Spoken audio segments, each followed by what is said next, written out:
मंच पे मौजूद श्री गोपाल राय जी, संदीप पाठक जी, शैली ओबराय जी, आले मोहम्मद जी, दुर्गेश पाठक जी, गोयल साहब और सामने बैठे हुए मेरे सभी प्यारे काउंसलर भाइयों और बहनों, आप सब लोगों को मेरा नमस्कार, सबको मेरा प्रणाम। दोस्तों, इन्होंने जेल तो भेजा था ये सोच के कि केजरीवाल को जेल भेज देंगे और उसके बाद इनकी पार्टी बिखर जाएगी, इनके काउंसलर बिखर जाएंगे, इनके एमएलए बिखर जाएंगे, आधे एमएलए को तोड़ लेंगे, आधे काउंसलर को तोड़ लेंगे, एमसीडी में इनकी सरकार गिरा देंगे, दिल्ली में इनकी सरकार गिरा देंगे। नतीजा बिल्कुल उल्टा हुआ इनका। हम हमेशा कहते थे कि आम आदमी पार्टी पार्टी नहीं है, हम सब लोग एक परिवार हैं। रोजमर्रा की जिंदगी में वो साबित भी होता था, जिस तरह से हम एक दूसरे के सुख दुख में काम आते थे। लेकिन एक तरह से ये सबसे बड़ी विपदा आई थी जब इन्होंने मुझे गिरफ्तार किया। तो दो चीजें हो सकती थी, एक ये कि हम सारे मायूस होके इधर उधर बिखर जाते, लेकिन वो नहीं हुआ। दूसरी बात हुई, उस क्राइसिस का हमने मिलके डट के मुकाबला किया और उस क्राइसिस ने परिवार को और ज्यादा एकजुट कर दिया, इकट्ठा कर दिया। जिस मकसद से उन्होंने जेल में डाला था उसका बिल्कुल उल्टा हो गया।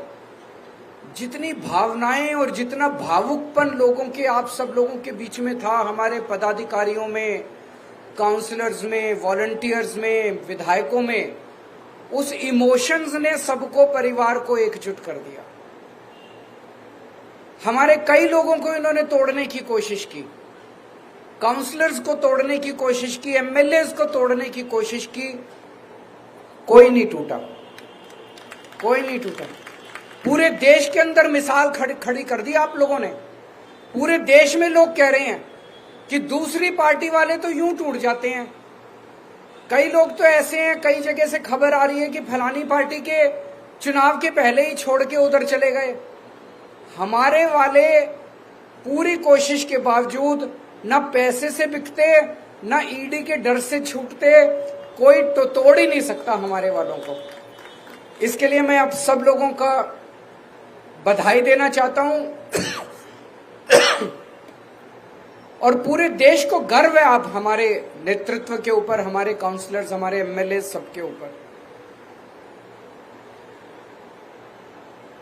जैसे कहा जाता है ना कि यदा, गीता में लिखा, यदा यदा ही धर्मस्य ग्लानिर्भवति भारत। जब जब धर्म कमजोर होगा, एक तरह से भगवान कृष्ण ने पूरी विश्व को ये विश्वास दिया है कि मायूस होने की जरूरत नहीं है, मैं हूं। भगवान ये कह रहे हैं, मैं हूं भगवान। वो ये कह रहे हैं कि जब जब पृथ्वी के ऊपर धर्म कमजोर होगा और अधर्म बढ़ेगा, तब तब चिंता मत करना, तब तब मैं प्रकट होऊंगा। मैं जन्म नहीं दूंगा, मैं प्रकट होऊंगा। भगवान दो तरह से प्रकट होते हैं। एक तो वो भगवान श्री राम के रूप में प्रकट होते हैं, भगवान श्री कृष्ण के रूप में, तरह तरह के रूप धारण करके स्वयं प्रकट होते हैं। और दूसरा वो परिस्थितियों के तौर पे प्रकट होते हैं। परिस्थितियां ऐसी पैदा कर देते हैं कि आपको अपने आंखों से भगवान दिखाई नहीं देते, लेकिन आपको अचानक लगता है ये कुछ तो हो रहा है, कुछ तो हो रहा है, कि सब कुछ ठीक होने लग गया है। जैसा भी कई लोगों ने, आपने कहा कि 3 महीने पहले तक ये लगता था यार इनकी तो 400 से ज्यादा ही सीट आएंगी। किसी को उम्मीद नहीं थी, सबको लगता था हाँ यार 400 सीट आएंगी, इनकी तो 400 सीट आएंगी। अचानक 3 महीने में इतनी सारी घटनाएं घट गई, इतनी सारी घटनाएं, अपने आप बड़ी बड़ी घटनाएं घटती जा रही हैं देश के अंदर। आज शर्त इस बात की नहीं लग रही देश के अंदर कि 400 सीट आएंगी, शर्त इस बात की लग रही है कि 250 सीट आएंगी कि नहीं आएंगी इन लोगों। ये क्या है? ये चमत्कार है, ये ऊपर वाले की कृपा है, ये हनुमान जी की कृपा है, ये भगवान श्री कृष्ण ने जो गीता के अंदर उन्होंने आश्वासन दिया है पूरी कायनात को, ये उसका प्रकटीकरण है। ये आपको पता नहीं चलेगा, लेकिन कुछ हो रहा है चारों तरफ। मेरे को जब गिरफ्तार किया, मुझे लग रहा था 6-7 महीने तो अब जेल में रहना पड़ेगा। मैं उसके लिए मानसिक तौर पे तैयार था। मुझे बिल्कुल उम्मीद नहीं थी कि मैं बीच में वापस लौट के आऊंगा। चमत्कार हो गया। शुक्रवार को सुप्रीम कोर्ट ने जो जजमेंट दिया, वो एक तरह से ऐसे लग रहा कि प्रभु ने कोई चमत्कार किया है। और अभी मैं परसों जब एक रोड शो में गया, तो एक रोड शो में एक महिला जोर से चिल्लाई, बोली जी भगवान ने भेजा है आपको बीजेपी को हराने के लिए। 20 दिन के लिए, 21 दिन की जो जमानत मिली है, ये भगवान ने भेजा है। तो प्रभु अपनी तरीके से लीला करता है, लेकिन लीला भी वो तभी करता है जब आप कर्म करते हो। ये मत सोच लेना भगवान लीला कर रहा है पापा। कर्म करना पड़ेगा कि नहीं करना, मेहनत करनी पड़ेगी। बिना कर्म के फल नहीं मिलेगा, फल उसके हाथ में है। लेकिन वो भी ये देखता है कि कर्म कर रहे हैं कि नहीं कर रहे ये लोग। कर्म तो करना पड़ेगा। इन्होंने पूरी कोशिश की जेल के अंदर केजरीवाल को तोड़ने की, तरह तरह से। कभी अपमानित करते थे, कभी बेइज्जत करते थे। 15 दिन तक इन्होंने मेरे को इंसुलिन नहीं दिया।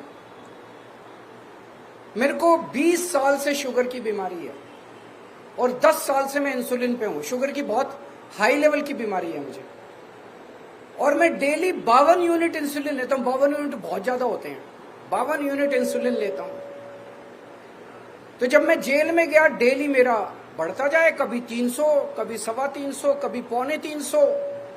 अब मुझे चिंता होने लगी, क्योंकि ज्यादा टाइम तक अगर शुगर हाई रहती है तो फिर धीरे धीरे आपकी किडनी खराब होने लग जाती है, धीरे धीरे आपका लिवर खराब होने लग जाता है, और परमानेंट डैमेज हो जाता है आपके शरीर के अंदर। तो मैं बार बार डॉक्टर को बोलूं कि भाई मेरे को इंसुलिन दे दो मेरे को। हाँ सर मॉनिटर कर रहे हैं, जरूरत होगी तो। मैंने कहा और क्या जरूरत होगी, 300 पहुंच गया, 325 पहुंच गया, और क्या। आप लोगों ने फिर आवाज उठाई, मीडिया ने आवाज उठाई, तो इनको मजबूर होकर इंसुलिन देना पड़ा। मेरी वाइफ मेरे से मिलने आया करती थी। ये तो कानूनी रूप में अधिकार है। जो भी अंदर कैदी हैं, चाहे आतंकवादी हैं, चाहे बलात्कारी हैं, चाहे हत्यारे हैं, हफ्ते में 2 मीटिंग आपको अपने परिवार से अलाउड है। आप अपने परिवार से मुलाकात कर सकते हो। एक दिन मेरी वाइफ को मना कर दिया इन्होंने कि आपकी वाइफ को नहीं मिलने देंगे। फिर वो अखबारों में छप गया, चारों तरफ शोर शराबा हुआ। तो 12 बजे आना था, उन्होंने 11 बजे फिर लिखा कि ठीक है आ जाओ। सवेरे 8 बजे ईमेल भेज दी कि आज की आपकी मुलाकात कैंसिल। फिर शोर हुआ बाहर, तो उन्होंने फिर 11 बजे उनको दोबारा भेजा कि ठीक है आ जाओ। मेरी वाइफ से मिलने से मना कर दिया। भगवंत मान जो कि पंजाब के मुख्यमंत्री हैं, वो मेरे से मिलने के लिए आए। जेल मैनुअल में लिखा हुआ है कि अगर जेल सुपरिटेंडेंट चाहे और अगर कैदी का बर्ताव ठीक है तो उनको कमरे के अंदर आमने सामने बैठ के इज्जत के साथ मिलवाया जा सकता है। मैं भी दिल्ली का मुख्यमंत्री, मैंने अभी इस्तीफा नहीं दिया था। वो पंजाब के मुख्यमंत्री, उन्होंने भी चिट्ठी लिखी। पंजाब के डीजी पुलिस ने चिट्ठी लिखी कि पंजाब के मुख्यमंत्री आ रहे हैं, आप कमरे के अंदर दोनों को मिलवाने का इंतजाम। उन्होंने जाली जो जेल है, जेल की जाली जो आप पिक्चरों में देखते हो, जाली के उस पार भगवंत मान और जाली के इस पार, तो बेइज्जती कर रहे थे। और इसका मेरे को क्या फर्क पड़ता है, हम वैसे बात कर ली हमने। लेकिन उनका मकसद केवल अपमानित करना था, उनका मकसद केवल बेइज्जत करना था। मेरे सेल में 2-2 सीसीटीवी कैमरे लगा रखे थे। मैं कितने बजे उठता हूं, कितने बजे लेटता हूं, कितने बजे खाना खाता हूं, क्या टीवी चैनल देखता हूं, एक एक मिनट की 13 अफसरों के कमरे में 13 ऑफिसर्स मेरे सीसीटीवी कैमरे की वो चलती थी टीवी के ऊपर मेरे से। तो 13 लोग मॉनिटर करते थे। रात को मैं कितने बजे उठता हूं, 3 बजे उठे ये बाथरूम करने के लिए, एक एक चीज मॉनिटर होती थी। और बता रहे हैं कि प्रधानमंत्री कार्यालय को एक उन्होंने फीड दी हुई थी मेरे सीसीटीवी कैमरे को मोदी जी मॉनिटर कर रहे थे कि केजरीवाल कितने बजे। क्यों? वो ये देखना चाहते थे केजरीवाल टूटा तो नहीं, केजरीवाल डिप्रेशन में तो नहीं है। मैं उनको कहना चाहता हूं मेरे ऊपर भगवान हनुमान जी का आशीर्वाद है, बजरंगबली का आशीर्वाद है। ऐसे नहीं टूटने वाला केजरीवाल, ऐसे नहीं टूटने वाला केजरीवाल। इनको लगता यूं ही टूट जाएगा, ऐसे नहीं टूटने वाला केजरीवाल। बड़ी तो एक तरह से खुंदक निकाल रहे थे पर्सनली। ये कोई भ्रष्टाचार का केस थोड़ी है। पता नहीं क्या खुंदक पाल रखी है मोदी जी ने मेरे खिलाफ, आम आदमी पार्टी के खिलाफ। वो क्रश करना चाहते हैं आम आदमी पार्टी को। लेकिन मोदी जी भगवान तो नहीं है ना, भगवान तो है, वो हमारे साथ है, भगवान हमारे साथ है। आज इनको सबसे ज्यादा डर किस चीज का लग रहा है? हमारे काम का। आज अगर हमने अच्छे काम नहीं किए होते दिल्ली में, ये 2 मिनट में हमें क्रश कर सकते थे। आज हमने अच्छे काम किए। ये टीवी चैनल वाले ही मैं देखा करता था अंदर सेल में बैठ के टीवी पे, जहां सड़क पे जाते थे टीवी चैनल वाले, जिससे पूछते थे सब यही कहते थे, यार केजरीवाल ने स्कूल अच्छे कर दिया, उसको जेल में नहीं डालना चाहिए था। यार उन्होंने अच्छा काम किया, उनको जेल, यही कहते हैं ना, पहली लाइन होती है काम अच्छा किया है इसलिए जेल में नहीं डालना चाहिए था। हमने अगर काम नहीं किए होते तो जनता क्या कहती, निकम्मा है, अच्छा हुआ जेल में डाल दिया। हमारे काम की वजह से आज हमारी इज्जत है, हमारे काम की वजह से आज लोग हमें प्यार करते हैं, हमारे काम की वजह से बीजेपी हमसे डरती है। काम मत छोड़ना, काम करते रहना। अपने अपने इलाके में एमसीडी का सबसे बड़ा काम है साफ सफाई। साफ सफाई पे लगे रहना, वो मत छोड़ देना किसी भी हालत में, नहीं तो मेरे दिल को तकलीफ होगी। पक्की बात, साफ सफाई पे खूब ध्यान रखना। इनका मकसद है कुछ भी करके, इन्होंने मनीष को जेल में डाल दिया सोच के कि मनीष जेल जाएगा तो स्कूल बंद हो जाएंगे। होने नहीं दिया हमने, आतिशी ने संभाल लिया। इन्होंने सत्येंद्र जैन को जेल में डाल दिया ये सोच के कि मोहल्ला क्लिनिक बंद हो जाएंगे, अस्पताल बंद हो जाएंगे। होने नहीं दिया हमने। अब इन्होंने केजरीवाल को जेल में डाल दिया कि दिल्ली बंद हो जाएगी। होने मत देना दिल्ली, चाहे केजरीवाल को जितने साल भी जेल जाना। मेरे को पिछले कुछ दिनों से पूरे देश भर से इंडिया गठबंधन के कई पार्टियों के कैंडिडेट्स के सबके इनविटेशन आ रहे हैं। जितना मेरे से बन पड़ेगा अगले 21 दिन में ज्यादा से ज्यादा जगह जाके और प्रचार के लिए मैं जाऊंगा। इंडिविजुअल कैंडिडेट्स के फोन आ रहे हैं, आप हमारे यहाँ भी आओ। उत्तर प्रदेश से, बिहार से, महाराष्ट्र से, झारखंड से, जहां जहां बुलाएंगे, जहां जहां मैं जा सकूंगा मैं जरूर जाऊंगा। पूरी मेहनत करूंगा और आपको भी मेहनत करनी है। जो अभी प्रियंका गौतम जी ने कहा कि थोड़ा ढीले हो गए हैं, अभी ढीले नहीं होना, आपको मेहनत करनी है। 2 तारीख को मेरे को वापस जाना है। 4 तारीख के नतीजे में जेल से देख रहा हूंगा। अगर आपने मेहनत की और अगर इंडिया गठबंधन जीत गया तो मैं 5 तारीख को वापस आ जाऊंगा।